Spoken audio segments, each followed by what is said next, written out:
Ranjang Pengkhianatan, Episode 1. Berada dalam penjara selama 15 tahun bukanlah waktu yang sebentar.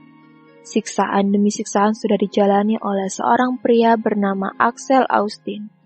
Seorang pria yang telah dikhianati oleh istri tercintanya, berkhianat di depan mata bersama sahabatnya sendiri. Oh ya, terus baby, lebih kencang. Suara lantang itu terdengar sangat menggema. Kaki seakan tak berpijak saat melihat sepasang manusia tengah menikmati sesi percintaan mereka. Hancur seketika perasaannya.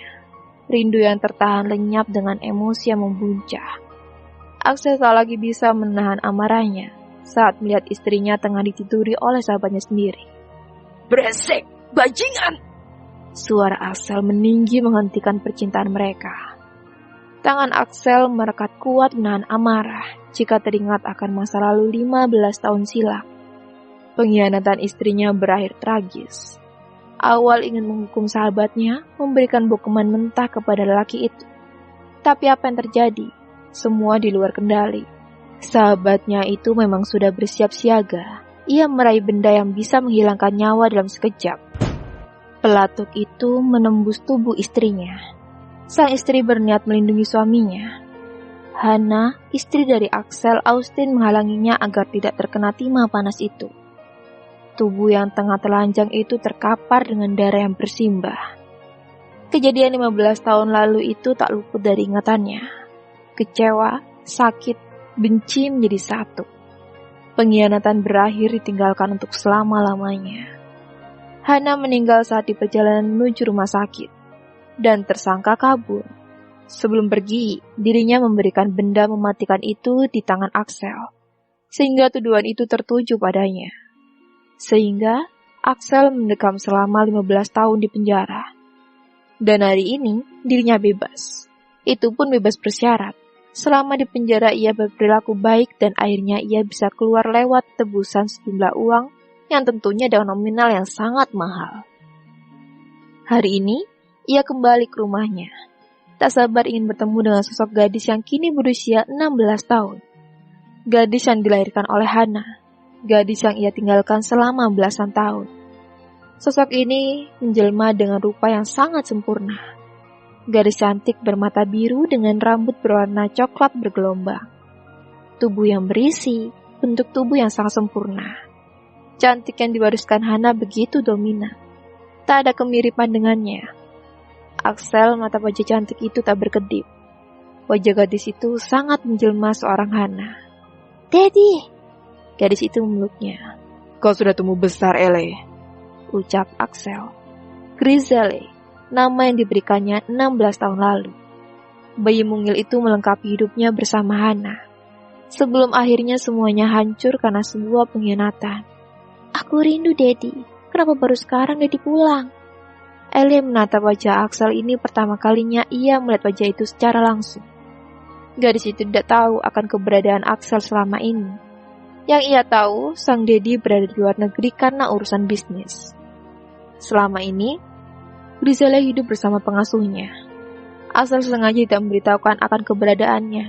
Ia tidak ingin anaknya tahu soal kematian ibunya yang karena disebabkan berawal dari pengkhianatan. Daddy gerah, Daddy mau ke kamar mandi dulu, ucap Axel sembari berlalu dan tak mengedahkan kerinduan anaknya. Ele menatap punggung itu yang kian menghilang. "Daddy tidak merindukanku," lirihnya. "Tuan lelah, biarkan saja istirahat dulu," ucap pengasuhnya sembari merangkul Ele. Mengguyur tubuh dengan air dingin mungkin bisa merilekskannya. Sedikit meredamkan emosinya, melihat Ele seakan melihat wajah Hana. Pengkhianatan itu terlintas di benaknya. Klub TripAdvisor, Meksiko. Musik menggema, orang-orang berlalu lalang di dalam sana. Menikmati minuman yang tersedia sambil menggoyangkan tubuh mengikuti lantunan musik. Axel duduk sambil meminum minuman pesanannya. Karena menjadi korban, Axel mencoba menjadi laki-laki penikmat wanita malam di sana. Gadis cantik berambut panjang dengan tampilan pakaian yang sangat minim membuat lekuk tubuh indahnya terekspos. Gadis itu mendudukkan tubuhnya di paha Axel, bergelayut manja memberikan sesapan di telinga. Aku suka gayamu, bisik Axel. Om tampan, kapan kita ke hotel? Bisiknya lembut di telinga Axel. No, kita cukup bermain di sini. Tidak usah ke hotel. Aku akan bayarmu mahal di sini, ucap Axel penuh keyakinan. Axel tak berniat tidur dengan gadis itu. Gadis itu hanya cukup menemaninya minum dan memberikan sensasi sedikit memanas. Ini hasil tes DNA yang kau minta, kata seorang dokter bernama Lucia menyodorkan sebuah amplop panjang berwarna putih. Axel membuka kertas itu dan melihat hasilnya. Seperti dugaannya, gadis yang ia rawat di rumahnya ternyata bukan anaknya. Rahangnya mengeras sambil meremas kertas itu dan bantingnya secara asal. Sebagai pelarian atas kekesalannya, Axel berniat menghibur diri ke klub malam Tripat Svisor. Ditemani wanita cantik yang mungkin seumuran dengan Griselle, anak dari selingkuhan istrinya, sahabatnya sendiri. Apa tubuhku kurang seksi, sehingga Om tidak berniat dengan jasa pelayanan kamarku? Tanya gadis yang bernama Bella. Gadis itu terus menggoda, tapi Axel tidak tergoda sama sekali. Moodnya hancur saat tahu kalau Ele bukanlah anaknya. Jika ia menginginkan seseorang menemaninya, tentu bukan Bella orangnya. Akan sangat menarik jika ia melakukannya dengan Ele, gadis polos yang kini sudah beranjak remaja. Sayang 1000 sayang, sepertinya Axel harus menundanya untuk menikmati tubuh gadis itu. Ia ingin sahabatnya tahu kalau ternyata Ele adalah anaknya. Ia ingin tahu bagaimana reaksi pembunuh itu kalau dirinya membalaskan rasa sakitnya kepada anaknya. Tubuh berisi dengan ukuran dada yang sangat menggoda membuatnya kembali meneguk minuman memabukkan itu. Bella terus memeluknya dan meraba dada yang berbulu, mengecup leher dengan sedikit beringas. Sepertinya gadis itu sangat tertarik pada pria matang. Om akan puas jika mau kulayani, bisik Bella.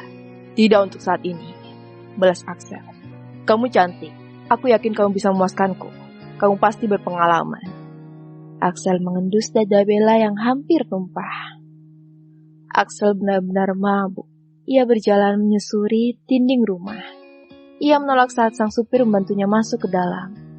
Lampu rumah sudah gelap, dapat memastikan bahwa Ele sudah tidur.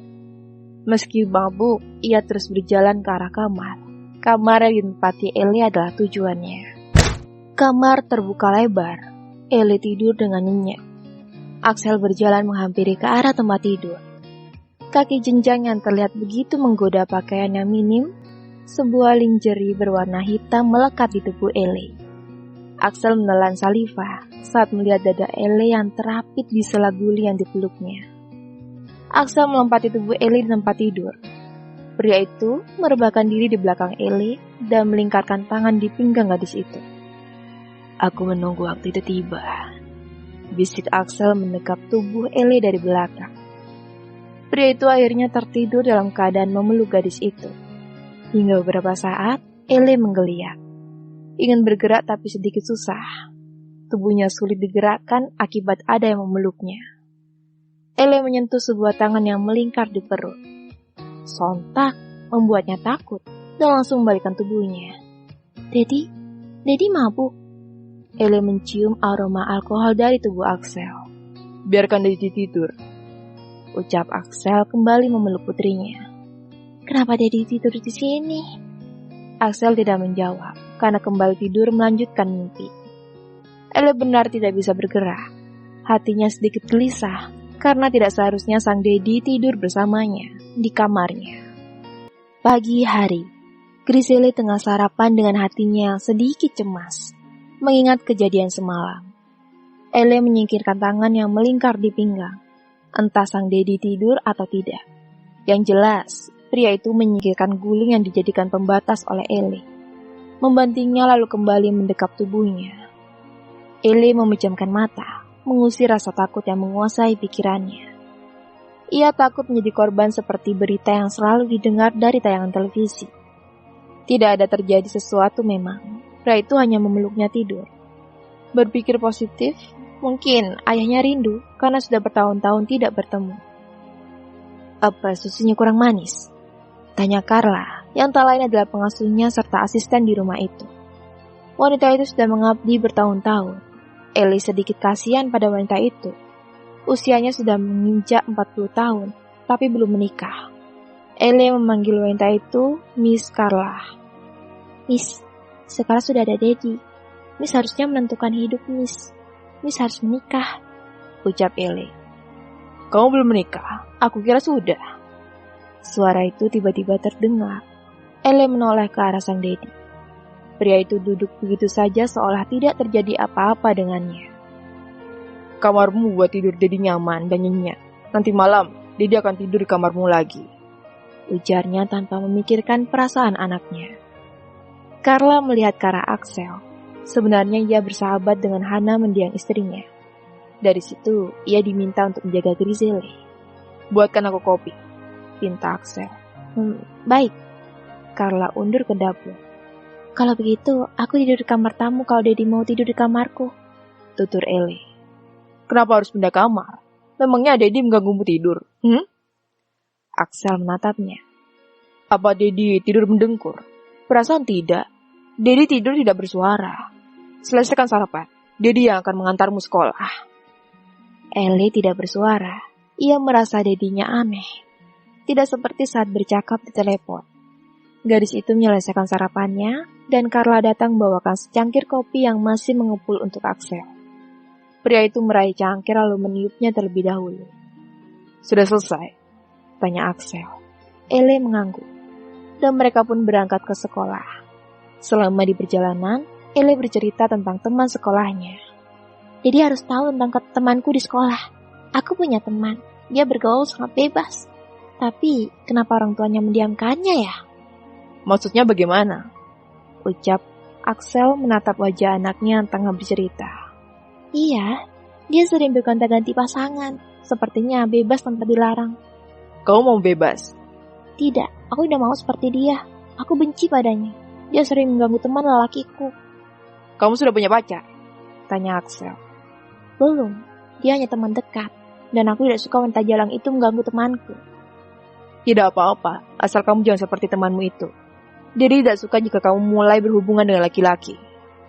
Sampailah mereka di sekolah ternama di Meksiko. Sekolahan elit yang tidak sembarangan bisa masuk sekolah di sana. Semua anak orang kaya. Supir akan menjemputmu, jangan keluyuran, ucap Axel. Ia mencium kedua pipi Ellie dan sedikit mengacak rambut anaknya. Ellie tersenyum karena ia menilai itu bentuk kasih sayang orang tuanya. Ellie melambaikan tangan lalu memutar tubuhnya untuk segera masuk ke dalam sekolah. Lihat, anak itu baru saja diantar oleh seorang laki-laki, ucap Bella yang diceritakan Ellie kepada Axel. Mereka seperti musuh bebuyutan di sekolah. Ellie tak menggubris karena Bella memang tidak tahu kalau yang mengantarkannya adalah orang tuanya. Siapkan berkas itu, aku mau melihat laporan bulan lalu. Mulai hari ini, Axel kembali menangani perusahaannya secara langsung setelah mempercayakan tangan kanan yang bernama Jose. Jose memperlihatkan laporan keuangan itu pada atasannya. Jose bukan sekedar tangan kanan, ia tahu semua tentang hidup tuannya. Bahkan dia yang mengurus tentang tes DNA kemarin dengan Dr. Lucia. Apa jadwalku hari ini? Tanya Axel kemudian. Ada kabar penting melebihi jadwal hari ini, jawab Jose. Apa? Axel menatap wajah penuh penasaran. Si pengkhianat itu minggu besok menikah, jawab Jose. Dan Anda diundang karena tahu bahwa Anda sudah bebas, sambungnya. Axel membuang ludah. Tidak sudi aku hadir. Axel kembali menatap layar. Tapi akan menyenangkan kalau Anda datang bersama Nona El. Mendengar itu, ada sepintas bayangan saat bagaimana si pengkhianat itu tahu kalau gadis itu mirip mendiang istrinya. Senyum licik terpancar. Baiklah, akan aku pikirkan. Jam berapa ini? Kau harus menjemput putriku. Axel beranjak dari tempatnya dan pindah duduk di sofa. Sebentar lagi Nona El pulang.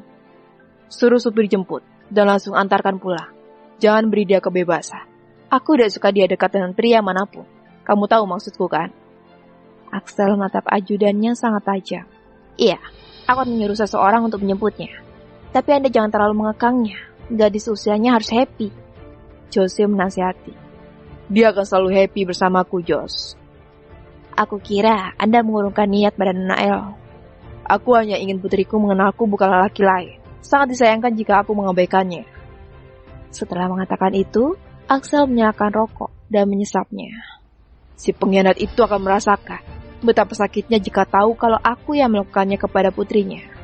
Apa dia tidak pernah mencari tahu tentang anak itu? Tidak, aku rasa dia memang tidak tahu. Bagus. Axel pulang malam dari kantor. Hari ini pertama dirinya kembali. Banyak yang harus dia cek sendiri. Semua pekerjaan rapi. Jose bekerja sangat baik selama ia di penjara. Kenapa jam segini baru pulang? Ponsel Anda mati, Nona El menunggu hanya untuk makan malam bersama. Ucap Carla sedikit mengejar tuannya.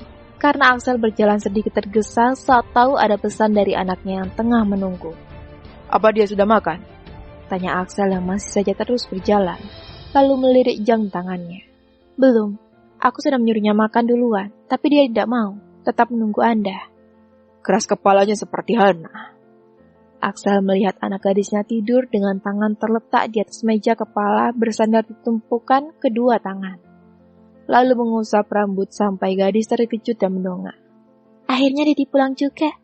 Aku kira Didi akan pulang dalam keadaan mabuk lagi. Tutur El. Axel menatap meja dengan makanan yang masih utuh. Kenapa belum makan? Aku menunggu Daddy. El cemberut sedikit kesal. Jangan marah. Daddy banyak kerjaan di kantor. Jelasnya. Sekarang makan ya. Carla, panaskan makanannya. Aku akan makan bersama putriku. Titahnya pada Carla. Tidak usah, Miss. Aku sudah tidak berselera. Ele beranjak dari tempatnya, lalu segera pergi tanpa mengucapkan sesuatu pada ayahnya. Axel menatap punggung putrinya yang sepertinya memang marah padanya. Apa dia marah? Memang seperti itu. Butuh waktu berapa lama dia marah? Tanya Axel pada Carla. Axel memang belum tahu seperti apa anak gadisnya jika sedang marah. Sikapnya tidak jauh seperti Hana, jawab Carla. Axel mengembuskan napas. Kalau sikapnya seperti Hana, ia harus membujuknya. Jika seorang gadis merajuk, tentu akan mencari pelampiasan. Jangan sampai gadis itu pergi keluar bersama teman-temannya, apalagi pergi bersama laki-laki. Apa Ellie sering keluar malam? Atau suka main setelah pulang sekolah? Tanya Axel kepada Carla. Tidak, didikanku tidak mengajarkan seperti itu. Nona Ellie tumbuh menjadi seorang gadis yang penurut. Tapi kalau sudah marah, sulit untuk dibujuk. Sebaiknya Anda temui Nona El, saran Carla. Axel pun beranjak dan langsung menuju kamar putrinya. Gadis itu merajuk, tidur dalam posisi tengkurap dan kepala menelusup di bantal. Axel melonggarkan dasi, menggulung lengan ke meja, dan mendudukkan tubuh di sebelah putrinya. Keadaan seperti ini ia teringat saat membujuk Hana jika sedang marah. Jangan marah, Didi kan sudah bilang, banyak kerjaan di kantor. Didi tidak sempat melihat ponsel. Didi pergi saja, tidak usah pedulikan aku. Teriak Ellie dalam bantal, dan sedikit mengangkat kepalanya. Baiklah, Didi akan pergi ke klub kalau begitu. Mendengar itu, Ellie langsung beranjak dan menatap tajam ayahnya. Bersambung.